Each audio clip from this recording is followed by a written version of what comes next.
They poured wine on her gown and called her worthless. They laughed at her pain, mocked her silence, and believed she was powerless.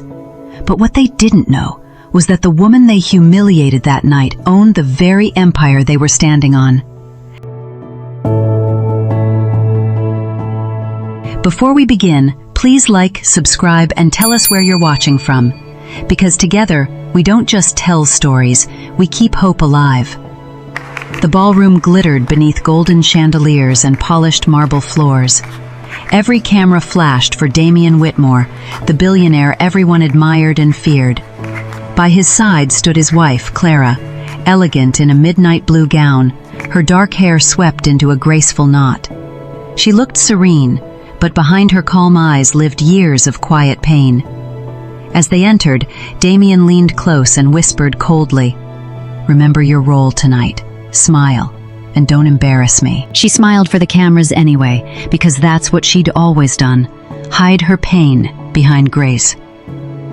Then came Sophia Lane, the mistress in red, loud and radiant. She clung to Damien's arm and said with a smirk, "Mr. Whitmore, your wife looks so elegant tonight."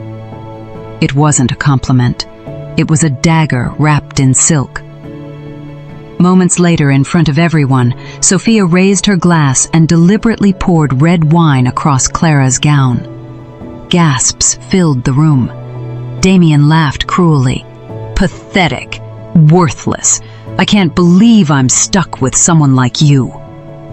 Every eye turned to Clara, waiting for her to crumble. But she didn't. She dabbed her dress gently with a napkin, lifted her chin, and stood tall in silence. And that silence, that calm, deliberate silence, became her weapon. That night, Clara looked at her reflection in the mirror. The wine stain had dried, but her resolve had hardened.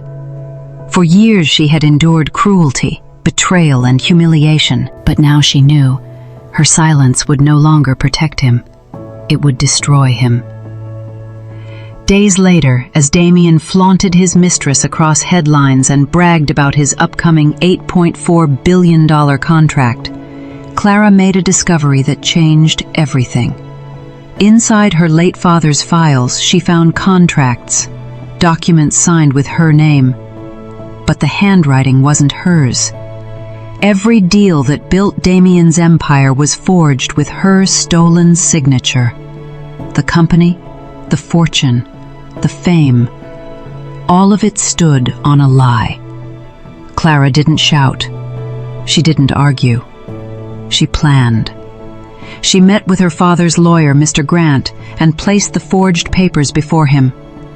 He studied them and said softly, "These signatures aren't yours. If you go public, his empire collapses." Clara replied calmly, "He destroyed me long ago.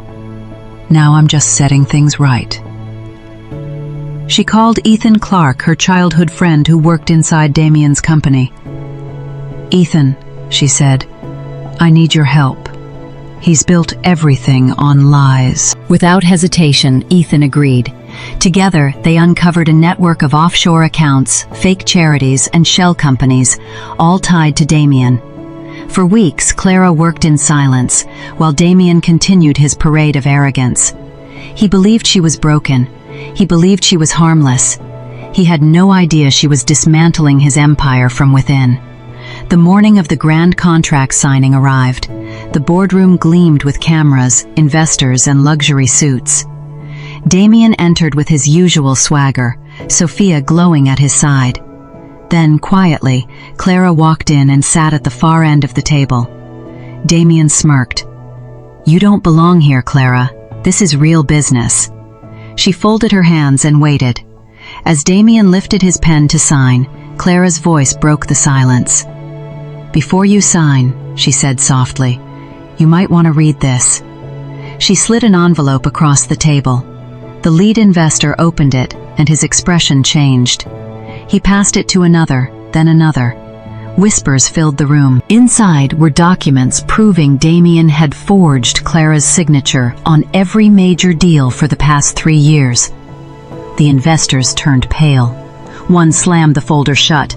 We can't proceed. This contract is frozen until this is resolved. Damien's voice rose. She's lying! Clara met his glare with quiet confidence. Then let the experts confirm it, she said. The room erupted into chaos. Phones rang, investors shouted, Sophia went pale. Damien's empire, the one built on arrogance, was collapsing before his eyes. By nightfall, headlines flooded the news. Billionaire Damien Whitmore's $8.4 billion deal collapses amid forgery scandal. Clara Whitmore exposes husband's fraud. And the betrayal didn't stop there. When Damien turned on Sophia, Sophia turned faster. In front of the board, she revealed everything. Offshore accounts, hidden money, fake donations. The same woman who poured wine on Clara's gown now poured truth over his lies. Investors walked out, partners withdrew, his empire fell apart piece by piece. And through it all, Clara said nothing. She didn't need to. Her documents had already spoken for her. Damien, broken and trembling, turned to her. You ruined me, he said. For what? To prove you're more than a shadow? Clara stood calmly, her voice like steel. No, Damien, you ruined yourself. You built your empire on my name, my father's legacy, and my silence. But you forgot one thing. Silence can be power. He fell to his knees. Please, Clara, don't do this. I'll fix it. We can fix us. She looked at him and whispered, Pathetic. Worthless. Do you remember those words? You threw them at me in front of everyone. Tonight, I return them to you. Then she turned and walked away. The next morning, reporters surrounded the Whitmore mansion. Damien stood outside, shouting her name, begging for mercy. Clara, please, you're my wife. Don't let them take everything. But upstairs, Clara watched from her window. She didn't move. She didn't speak. She simply closed the curtain. Weeks later, she sat at the head of the table, her father's company, legally restored to her name. The same people who once mocked her now called her a woman of grace, a symbol of strength. But she didn't need their praise. Her peace was enough. She wore no crown, no jewels, only quiet dignity. The woman they called powerless had turned her silence into a storm that wiped out arrogance itself.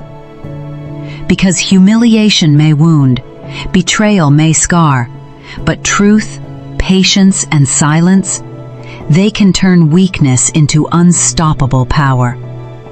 So the next time they mock your calmness, remember Clara Whitmore, the woman who said nothing and took down an empire.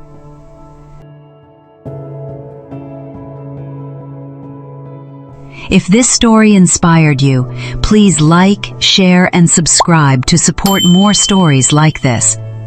Tell us in the comments, where are you watching from, and what lesson did you learn today? Until next time, remember, real power doesn't shout, it moves in silence.